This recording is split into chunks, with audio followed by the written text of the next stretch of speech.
സോമനാഥ് എന്നുവെച്ചാൽ ചന്ദ്രദേവന്റെ നാഥൻ എന്നാണർത്ഥം. ഐതിഹ്യങ്ങളുടെ ഏടുകൾ മറിച്ചു നോക്കിയാൽ ചന്ദ്രൻ ശാപമേറ്റ് തന്റെ തേജസ് നഷ്ടപ്പെട്ട് അലഞ്ഞ ഒരു കാലമുണ്ടായിരുന്നു. ശോഭയില്ലാത്ത ആ രാത്രികളിൽ അഭയം തേടി ചന്ദ്രദേവൻ ഇവിടെയെത്തി. തന്റെ നാഥനായ ശിവനെ തപസ്സു ചെയ്തു. ഒടുവിൽ മഹാദേവന്റെ അനുഗ്രഹത്താൽ ശാപമുക്തി നേടി പൂർണ്ണചന്ദ്രനായി ഉദിച്ചുയർന്നു. ആ കൃതജ്ഞതയിൽ സാക്ഷാൽ ചന്ദ്രദേവൻ സ്വർണം കൊണ്ട് തീർത്ത വിസ്മയമാണ് ഈ പുണ്യഭൂമിയിലെ ആദ്യത്തെ ക്ഷേത്രം.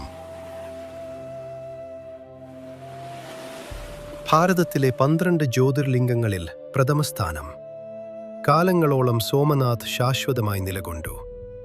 ചന്ദ്രൻ സ്വർണം കൊണ്ടും ലങ്കേശ്വരനായ രാവണൻ വെള്ളി കൊണ്ടും ഭഗവാൻ കൃഷ്ണൻ ചന്ദനത്തടി കൊണ്ടും ഭീമദേവൻ കല്ലുകൊണ്ടും ഈ ക്ഷേത്രം പണിതുയർത്തി.